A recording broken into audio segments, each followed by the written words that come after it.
هو الركض منزلي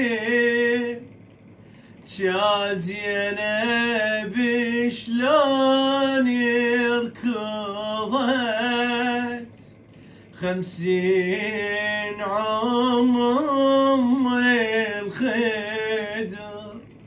شوفوا لي حال يا اهل البخت كم مرة طاحت بتعالي وكم جثة بليالي عثرت مصاير بوادي مقابر. ياهو السماح